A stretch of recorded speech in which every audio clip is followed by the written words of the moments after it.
hemos iniciado, hermanos, con el estudio de lo que creemos acerca de Dios. Ya hablamos acerca de las Escrituras, comenzamos la semana anterior lo que creemos acerca de Dios y mencionábamos, hermanos, que al hablar acerca de Dios hablamos de una triunidad. Entonces, hablamos de tres personas, un solo Dios, y al hablar acerca de ello también tenemos que hablar acerca de cada una de las personas. Es la mejor manera de poder entender y estudiar esa doctrina, hablando de cada una de esas tres personas de Dios. Ahora, al hablar de la Trinidad, o como mencioné, de la triunidad de Dios, lo hacemos para poder estudiarlo bajo el enfoque más apropiado para comprender a la luz de la Biblia las actividades de cada una de las personas. Va a ser una manera en que podemos identificarlo. Ahora, estas actividades de cada persona de Dios es en relación con su creación. También debemos afirmar que es imposible definir de manera absoluta y aún acercarnos, ¿verdad?, a poner las limitaciones de cada actividad de cada una de las personas de Dios, ya que vemos a lo largo de las Escrituras lo que se llama una cooperación interpersonal divina. Es decir, no en todo podemos definir, esto es lo que hace el Padre y solo el Padre, y esto es lo que hace el Hijo y solo el Hijo, porque hay cosas que hay una relación interpersonal, ¿verdad?, en la actividad que ellos realizan.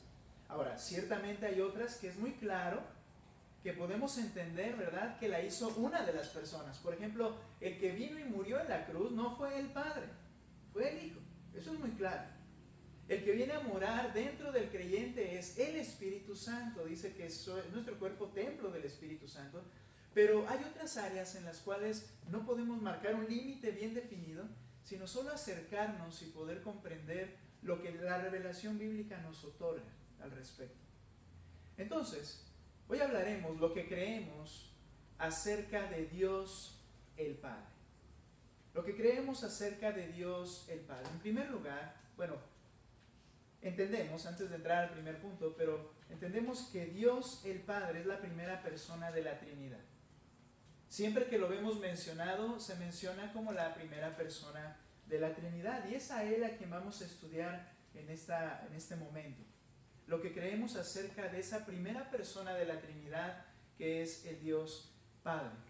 Y el primer punto mayor, y que es lo más amplio de lo que vamos a hablar, o como lo vamos a identificar, es que Él es soberano.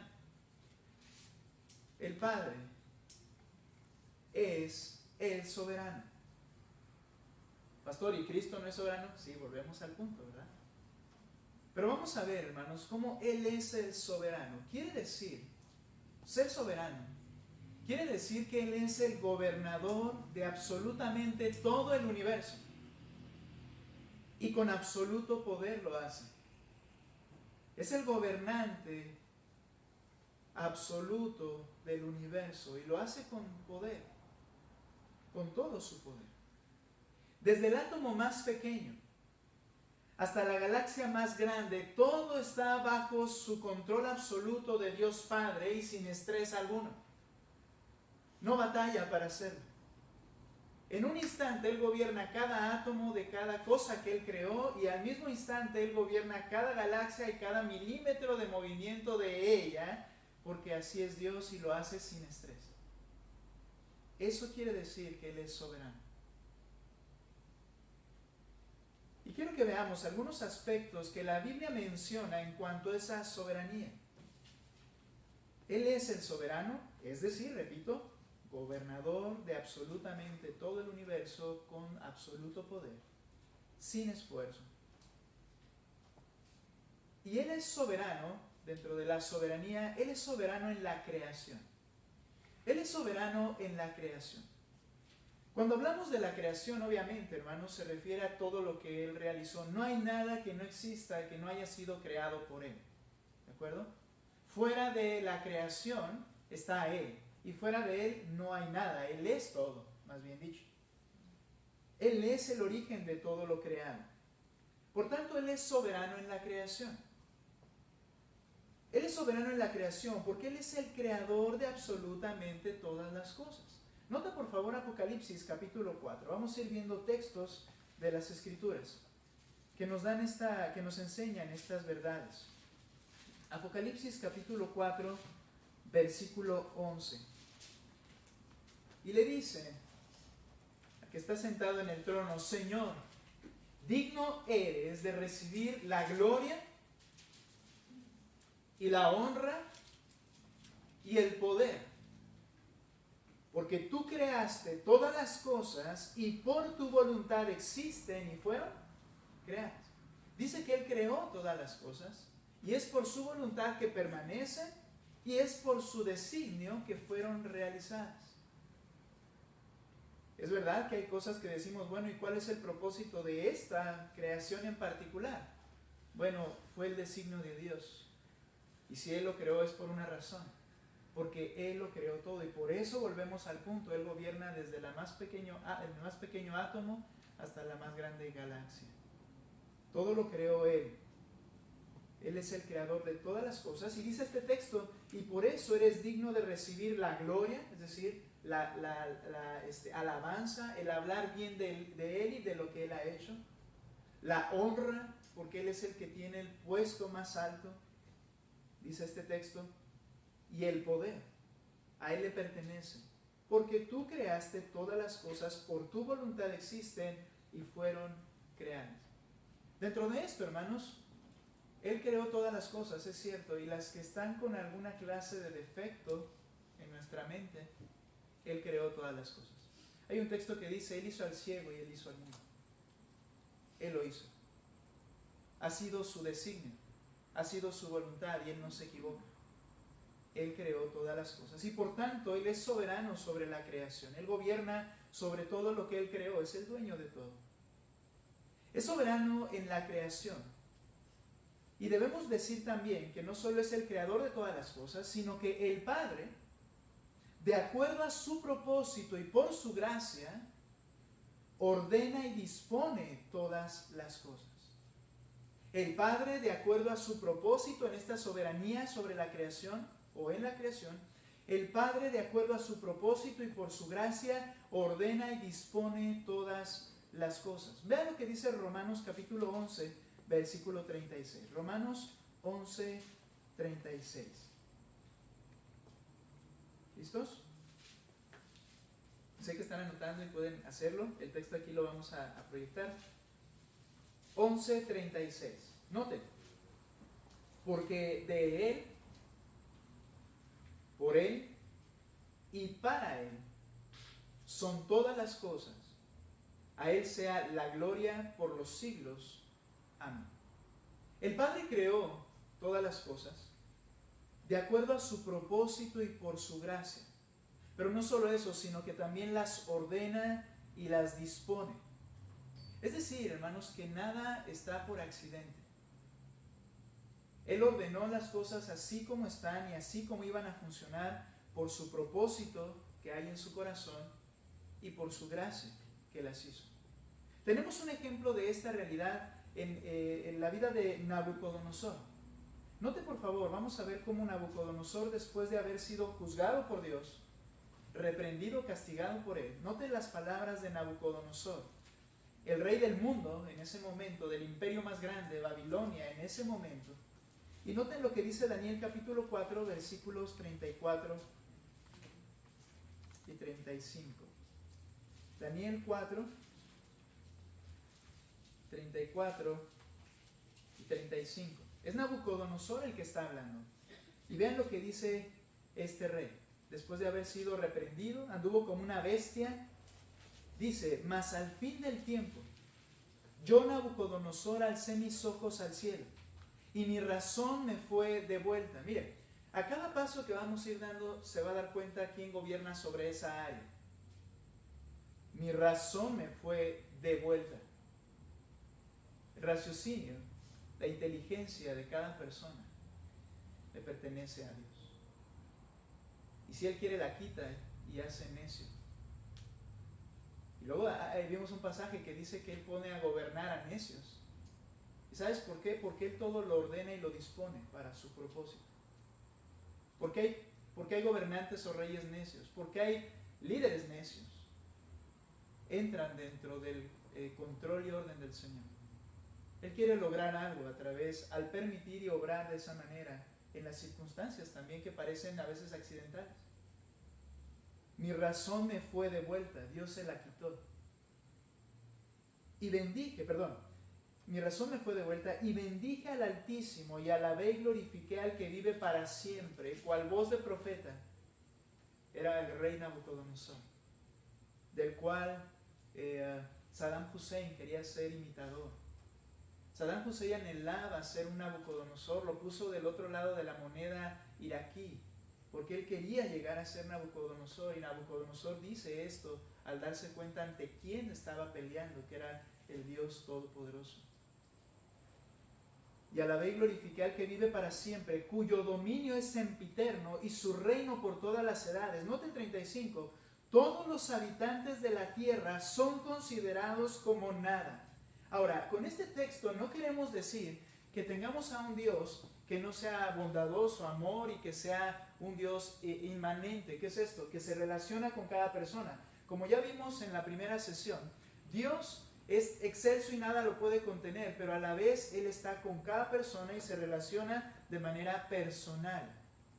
¿Por qué dice Nabucodonosor que todos los hombres son considerados como nada? Mira, el hombre puede determinar tú y yo lo que querramos, se va a hacer la voluntad de Dios. En ese sentido es que Nabucodonosor dice, cuando Dios determina algo, mira, lo siento mucho, pero lo que tú determines o pienses va a tener un límite, porque lo que se va a cumplir es la voluntad de Dios. No quiere decir esto que yo no tomo decisiones, no, si tomas decisiones y las seguirás tomando en tu vida hasta donde el Señor haya determinado que aquí se termina este punto. Que ahora se va a hacer lo que Él quiere y al final esto que hiciste era lo que Dios permitió que hicieras. Siempre Él hace y prevalece su voluntad. Los hombres son considerados como nada. Y Él hace, noten, según su voluntad. En el ejército del cielo, todo lo creado, esas inmensidades que podemos ver y de las cuales el hombre se admira, Dios hace lo que quiere en todo ello. Quizá probablemente se refiera también a los seres celestiales, aquellos ángeles más poderosos que nosotros. Dios hace lo que quiere, su voluntad en ellos. Pero luego vean lo que dice también. Y en los habitantes de la tierra. Y no hay quien detenga su mano y le diga, ¿qué haces? No hay quien pueda ponerse y decirle, te equivocaste en este punto. Esto que sucedió fue un error tuyo. No. Lo que Él hace es conforme a un designio, un plan. Y el creyente en esto debiera gozarse. ¿Sabe por qué? Porque aunque no entendemos lo que está sucediendo en este punto en el que me tocó vivir, o esta circunstancia que me tocó vivir, creo en un Dios que al ser soberano, sabio, perfecto y bondadoso, todo lo que hace lo hace con un propósito y siempre su propósito es para su gloria. Y un día quizá el Señor me permita ver eso que Él hizo de una manera más alejada y poder ver todo el cuadro y decir, Señor, eres perfecto. Pero ahorita no lo entiendo y reniego contra Él. Eso es una necedad muy grande. ¿Por qué no tengo esto que yo creo que debo tener? No hay nadie, le dice Nabucodonosor, que le diga qué haces como si Él se hubiera equivocado. Él no se equivoca. Él no se equivoca.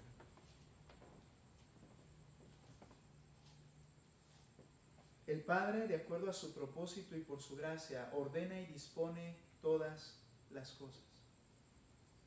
Dentro de esto, Él es soberano en la creación. Todo evento en la creación es decretado por Él y para su gloria. Efesios capítulo 1, versículo 11. Todo evento en la creación es decretado por Él y para su gloria. Efesios capítulo 1, verso 11. Dice este texto, el apóstol Pablo, en Él, asimismo, tuvimos herencia, habiendo sido predestinados conforme al propósito, note, del que hace todas las cosas según el designio de su voluntad. conforme al propósito del que hace todas las cosas según el designio de su voluntad. Él decreta todo acontecimiento en la creación. ¿El pecado, pastor? Sí. No fue que se le escapó al Señor. No fue que sucedió con el pecado que lo tomó de sorpresa y de repente, híjole, ¿estos qué hicieron? Y no. Él lo había decretado que esto aconteciera. Esto no quiere decir, lo vamos a ver más adelante, que Él lo haya hecho. Pero Él decretó todo y todo para su gloria, para manifestar su santidad, su justicia, su amor, perdonando pecadores. Y también castigando el pecado por causa de su santo, santo, santo. Todo lo decreta para su gloria, con el propósito del que hace todas las cosas. Dice este texto, según el designio de su voluntad. Hermanos, deberíamos nosotros entonces poder descansar y hacer la voluntad de Dios y esperar la respuesta de Dios y agradecer a Dios por lo que Él está haciendo. Sin embargo, muchas veces nuestros corazones, al darse cuenta o ver lo que está sucediendo, que no es lo que yo esperaba que sucediera, nuestros corazones se llenan de incertidumbre, de angustia, de aflicción. Pero este gran Dios que todo lo ha determinado soberanamente en su creación, si lo entendiéramos y lo creyéramos, de verdad que tendríamos una paz que sobrepasa todo entendimiento. Él es soberano en la creación. Él es soberano también en la providencia. ¿Qué quiere decir esto? Él es el sustentador, director y gobernador de toda criatura y todo acontecimiento. Él es el sustentador, es decir, provee lo necesario para que esto suceda. Director, el que le da dirección a ese acontecimiento, a esa persona. Y gobernador, al final, Él es el que está por encima de todas esas personas y acontecimientos. Note lo que dice Primera de Crónicas, capítulo 29, por favor. Primera de Crónicas 29, 11 y 12. Primero de Crónicas 29, 11 y 12. Note, tuya es, oh Jehová, la magnificencia, el poder, la gloria, la victoria y el honor. Porque todas las cosas que están en los cielos y en la tierra son tuyas. Tuyo, oh Jehová, es el reino, y tú eres excelso sobre todos, su soberanía. Las riquezas y la gloria proceden de ti. Y tú dominas sobre todo, en tu mano está la fuerza y el poder, y en tu mano el hacer grande y el dar poder a todos. Qué hermoso sería, o es entender, ¿verdad? Que Él sustenta, dirige, gobierna toda criatura y todo acontecimiento. Las riquezas, las glorias proceden de ti, tú dominas sobre todo, en tu mano está la fuerza y el poder, en tu mano el hacer grande y el dar poder a todos. Hermanos, ¿qué necesidad será buscar algo que Dios no me da? ¿No crees? Yo quiero esto. Él lo da. Dijo Job, ¿verdad? Jehová dio, Jehová quitó. Pero nosotros queremos tener lo que Dios no nos ha dado y retener lo que Él quiere quitarnos. Es porque no entendemos que Él es el sustentador, que Él es el director y el gobernador. En su providencia Él da la capacidad de riqueza a quien Él quiere dársela y por la razón que Él quiere dársela. Él da la fuerza a quien se la quiere dar, Él da la inteligencia, Él da los medios para que lo logren. Pero muchas veces, hermanos, aplicándolo esto como cristianos, ¿verdad? En nuestra vida, vienen esas insatisfacciones y como David decía, ¿verdad? A su corazón, ¿por qué te turbas, oh alma mía? ¿Por qué te turbas dentro de mí? David reconocía que en el humano hay una lucha por causa de nuestra naturaleza pecaminosa. Una lucha en la cual hay aflicción y angustia. Pero le dice, ¿pero por qué te turbas? Confía en Dios. si Él quiere darte fuerza, si Él quiere darte talento, si Él quiere darte habilidad y Él quiere encumbrarte en la punta del mundo, Él lo hace. Si ese es el designio de su voluntad. Por eso dice la Escritura que muchos caen por neciamente intentar enriquecerse. Él sustenta, dirige y gobierna a toda criatura. Y esto me lleva a recordar la exaltación de Ana hacia el Señor, hacia el Padre, hacia Jehová. Vean lo que dice primero de Samuel capítulo 2. Primer libro de Samuel capítulo 2, versículo 4, por favor. Primero de Samuel 2.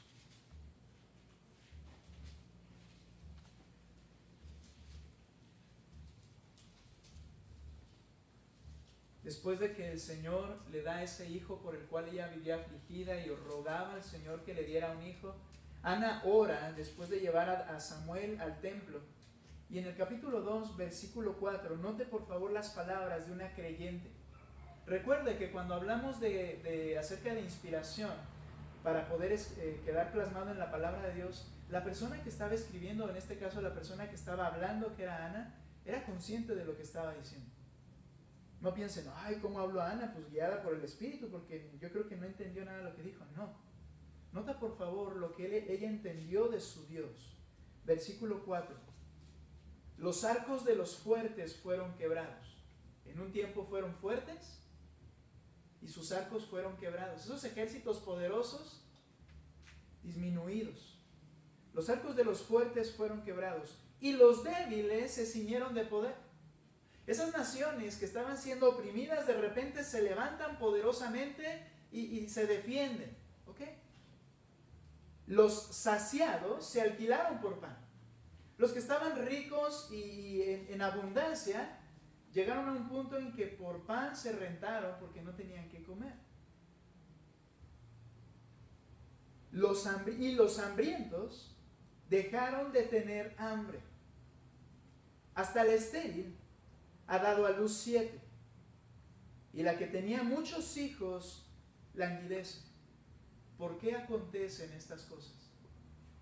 Jehová mata y Él da vida. Él hace descender a la tumba y hace subir de la tumba. Jehová empobrece y Él enriquece. Abate y enaltece. Él levanta del polvo al pobre y del muladar exalta al menesteroso, para hacerle sentarse con príncipes y heredar un sitio de honor, porque de Jehová son las columnas de la tierra, y Él afirmó sobre ellas al mundo. ¿Qué está diciendo? ¿La tierra tiene columnas? No, lo que se está refiriendo es que los gobiernos, imperios y todo lo que va guiando este mundo, Él lo controla. Pero no solo eso, aún las personas, cada persona, al pobre que no tenía que comer, Él lo levanta cuando Él quiere, al rico lo hace que pierda todas sus riquezas. Él hace todo esto en su designio y en su voluntad, en su providencia. Ahora, este no es un pasaje donde podamos decir, sí, Señor, tú me vas a levantar del polvo, tú me vas a levantar de la pobreza y me vas a encumbrar en la riqueza porque tuyo es todo. No, de hecho lo que enseña es lo contrario. Lo que enseña es que debes estar consciente y contento en lo que Dios hace. En la Escritura nos enseña qué cosas debemos buscar. En ninguna de ellas, iglesia, se encuentra, busca las riquezas, busca la gloria, busca la honra, busca la alabanza y busca todas esas cosas que el mundo busca. No está. Más buscar primeramente el reino de Dios y su justicia. Y ese que sustenta todas las cosas te dará lo que necesitas para que seas feliz, para que disfrutes la vida y glorifiques a tu Señor. ¿Lo crees? Bueno, nuestras decisiones muestran que a veces no lo creemos. Hermanos, esto no es mediocridad, por favor, comprendamos su soberanía y descansemos y hagamos lo que tenemos que hacer, lo que Miguel Núñez llama ventana de oportunidad. Tienes una ventana de oportunidad y gracias, hermano, por el libro que me obsequió. tienes una ventana de oportunidad donde el Señor te dice, haz esto, en este espacio es cuando lo tienes que hacer. Yo lo hago. Lo que el Señor quiere hacer conmigo después es su voluntad y Él es perfecto. Yo no voy a poder arrancarle de la mano de Dios nada que Él no quiera darme, ¿cierto? Él sustenta a todos y todo conforme a su designio, buenos y malos. Él sustenta a todos y a todo conforme a su designio.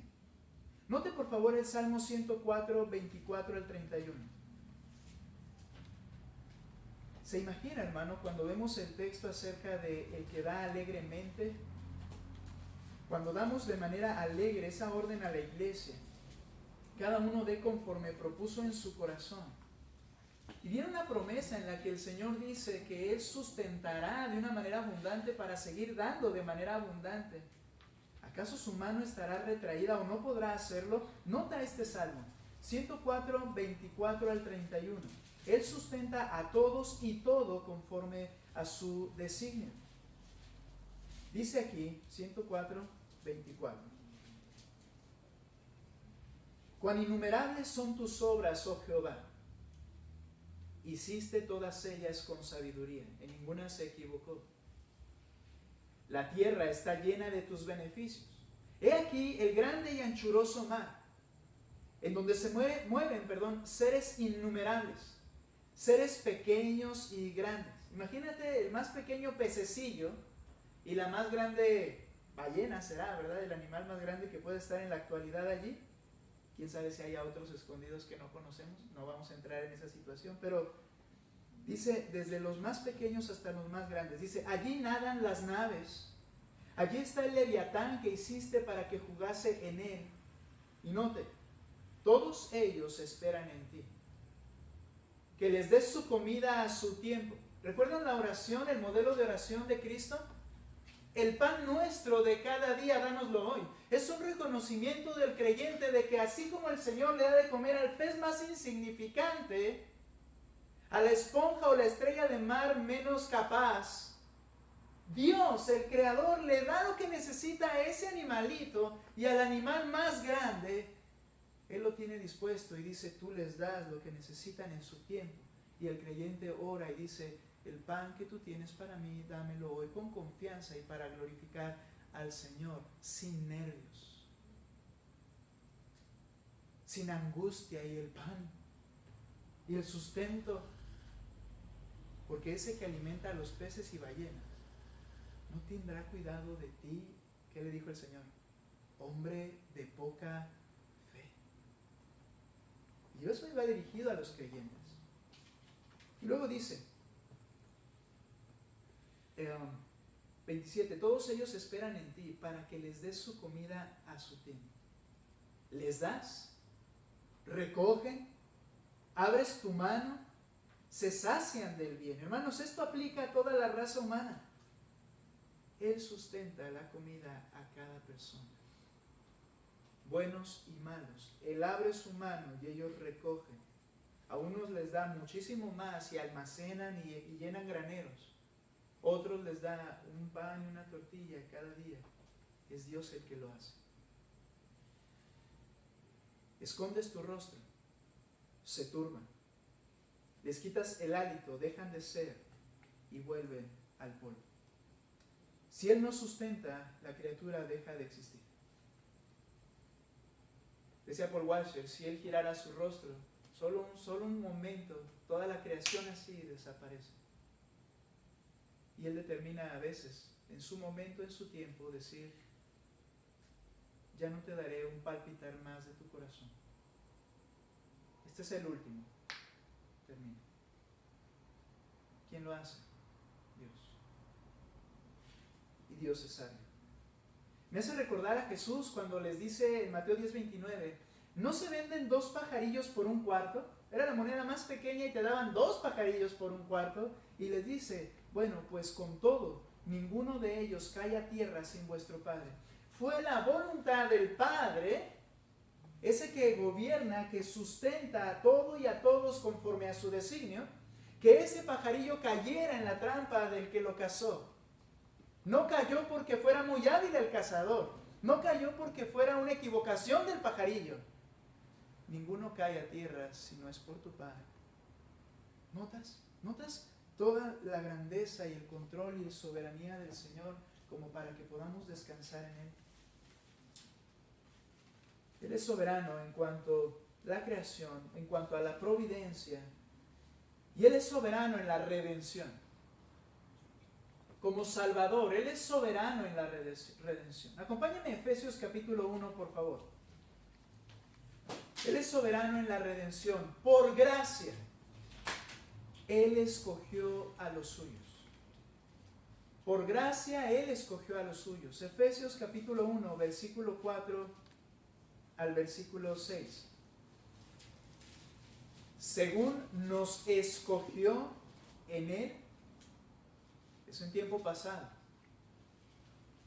antes de la fundación del mundo, para que fuésemos santos y sin mancha. Vi el santo y vi la mancha allí, ¿verdad? Para que fuésemos santos y sin mancha delante de Él. Noten lo que dice el verso. Nos escogió en Él antes de la fundación del mundo. Ok, ¿cuándo fue creado el mundo? Lamentablemente hay cristianos, y mi hija me comentaba un poquito acerca de ello en su escuela. El hecho de que hay cristianos que dicen, no, es que la creación, miles, millones de años y eternidades, ¿verdad? Para que esto se lleve a cabo, porque quién sabe qué. Bueno, cuando dice la Escritura, antes de la fundación del mundo, nota que pone punto de partida la creación del mundo con toda la creación. Porque fue en el día 1. Antes de la creación del mundo, Él nos escogió. Es decir, antes de que todo fuese hecho, Él en su eternidad, no sé en qué fecha, no sabemos, Él escogió. Él es soberano en la salvación. ¿Y qué dice este texto? Y nos bendijo con toda bendición espiritual, 4, para que fuésemos santos y sin mancha delante de Él, en amor. Su elección, su escoger, fue en amor, habiéndonos predestinado, ordenado de antemano, para que fuésemos adoptados hijos suyos por medio de Jesucristo. Ahora, ¿por qué hizo esto? Según el puro afecto de su voluntad, para alabanza de la gloria de su gracia, con la cual nos hizo aceptos en el amado.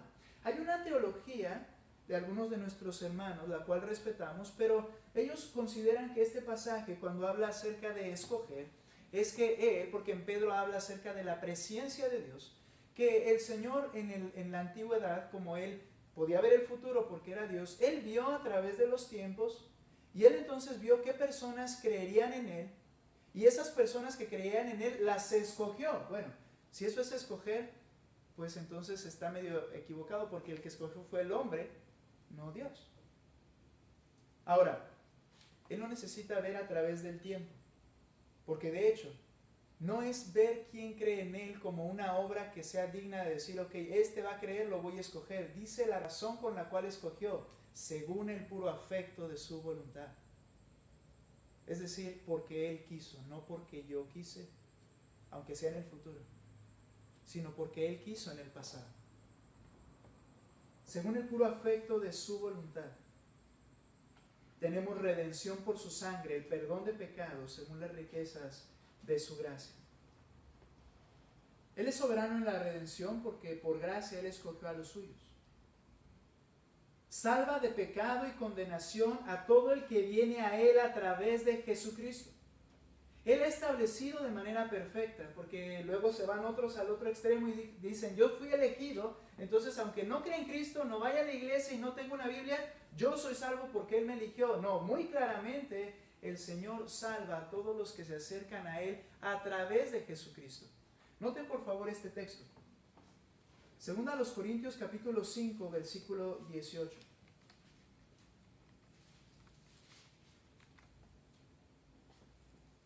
Segunda a los Corintios 5, 18 al 21. Y todo esto proviene de Dios. ¿Quién? El que creó todas las cosas e hizo todas las cosas según el puro afecto de su voluntad. Todo esto proviene de Dios, quien nos reconcilió consigo mismo, ¿qué dice? Por Cristo. Es a través de Cristo que una persona es perdonada y salva por el Señor en su soberanía, salva de pecado y condenación a todo el que viene a Él a través de Jesucristo. Dice, y nos dio el ministerio de la reconciliación, que Dios estaba nuevamente en Cristo, reconciliando consigo al mundo, no tomándoles en cuenta a los hombres sus pecados, y nos encargó a nosotros la palabra de la reconciliación. Así que somos embajadores en nombre de Cristo, como si Dios rogase por medio de nosotros. Os rogamos en nombre de Cristo, reconciliaos con Dios. Al que no conoció pecado, por nosotros lo hizo pecado, para que nosotros fuésemos hechos justicia de Dios en él. Nadie es salvo y perdonado si no es a través de Jesucristo. Y todos los elegidos por el Señor vienen a sus pies a través de la fe en Cristo y por la obra del Señor Jesucristo en la cruz. No hay otro camino, dijo el Señor. No hay otro medio para ir al Padre, si no es por mí. Él es soberano en la redención. Por gracia los escoge, los salva del pecado, los acepta y los adopta como suyos. Efesios capítulo 1, por favor.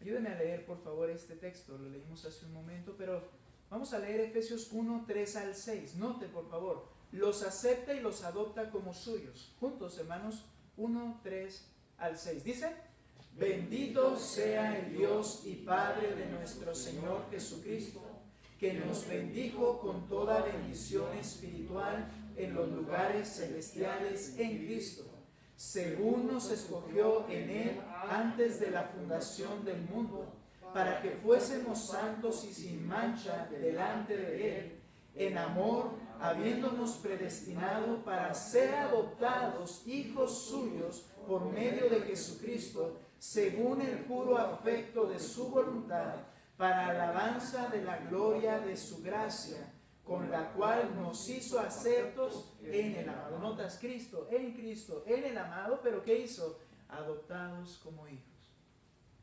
A esos que se acercan a través de Cristo los acepta y los adopta como suyos. Y entonces se convierte en padre de ellos al adoptarlos.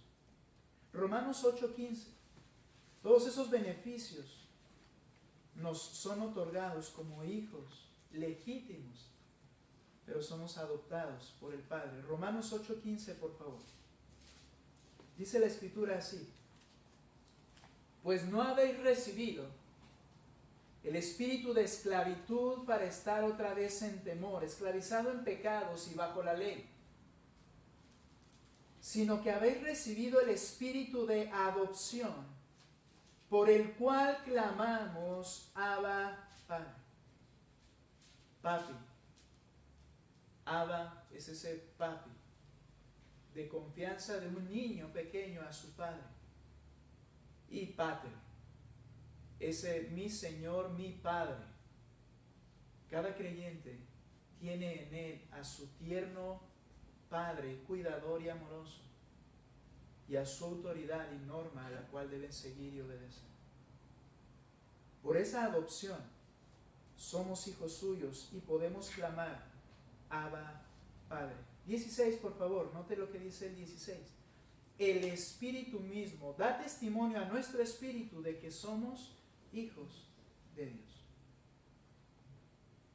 Él es soberano en la redención, los escoge por gracia, los salva del pecado, los acepta y los adopta y se convierte en padre de ellos. Y también, siendo soberano, Él no aprueba ni tolera el pecado, ya que no es autor de él. Cuidado, porque al hablar de soberanía, sí, bueno, pues Dios es el que me hace hacer todo esto. Dios me dijo que matara, Dios me dijo que hiciera esto, y es por culpa de Dios que yo soy lo que soy, así de pecador. No. Aunque Él es soberano, o siendo soberano, para decirlo de manera positiva, Él no aprueba ni tolera el pecado, ya que no es autor de él. Santiago capítulo 1, versículo 13.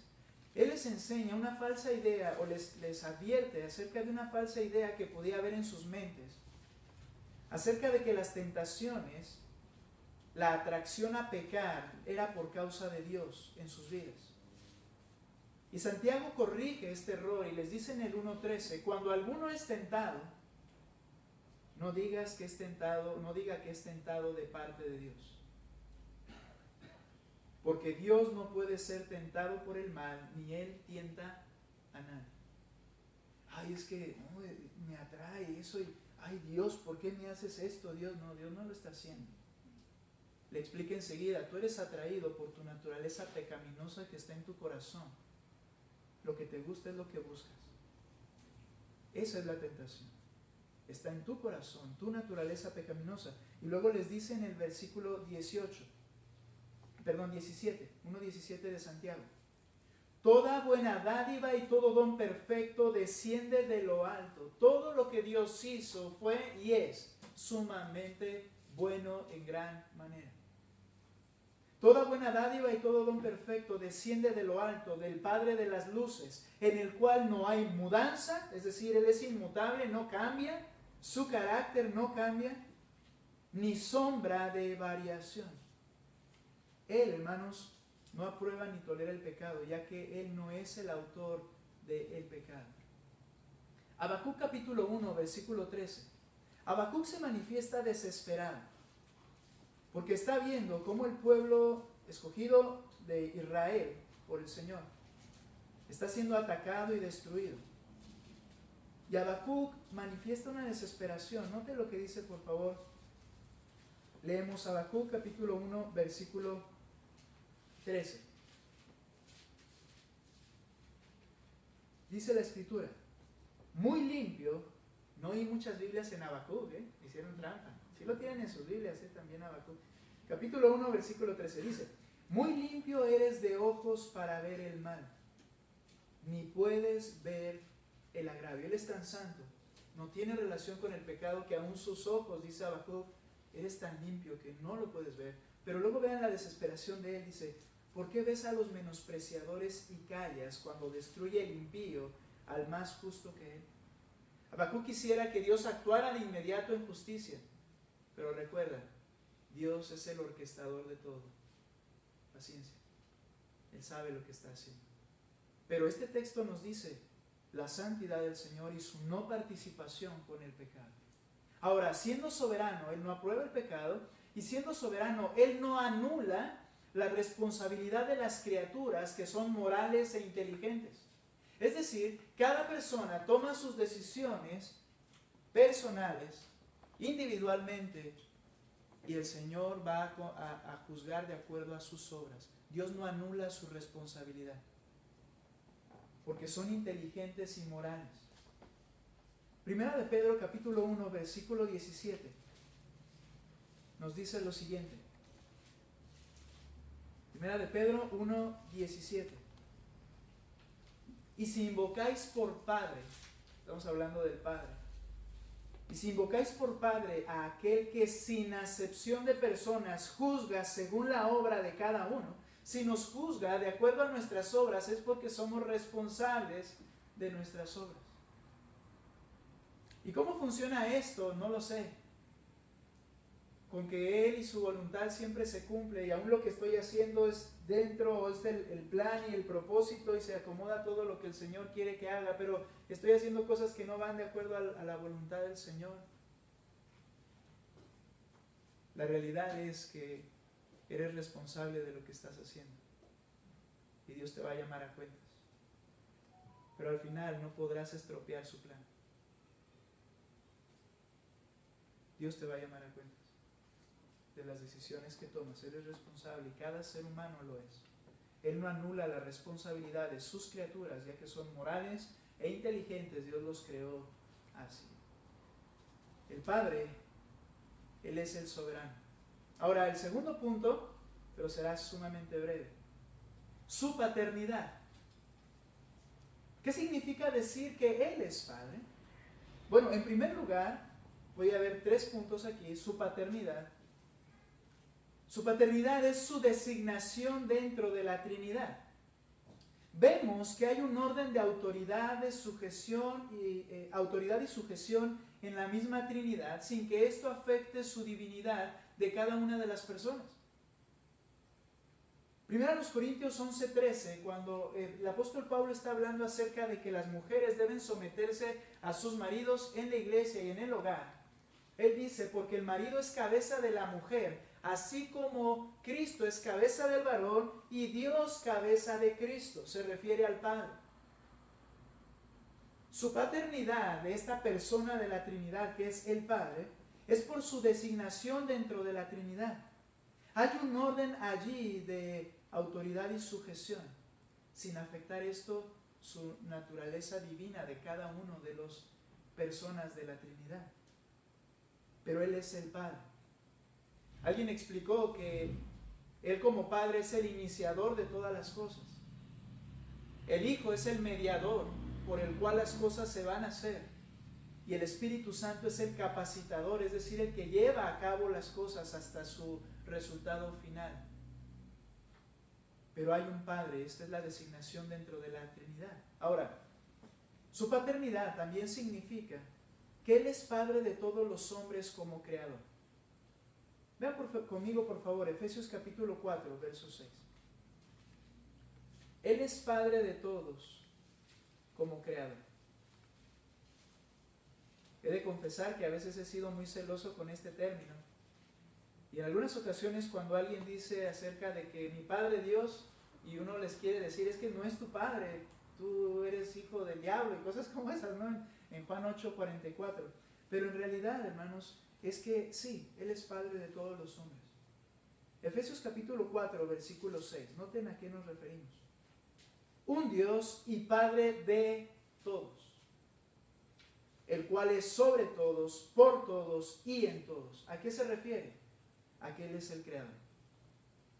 En este sentido, hermanos, Él es Padre de todos como Creador. Todos le pueden decir y reconocer que Él es su Padre porque es su Creador y sustentador.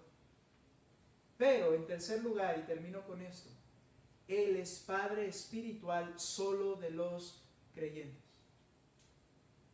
Aquí tenemos Romanos 8:14, segunda a los Corintios 6:18 y Juan 1:12, que es con lo que quiero cerrar nada más. Juan capítulo 1, versículo 12, por favor. Juan 1:12.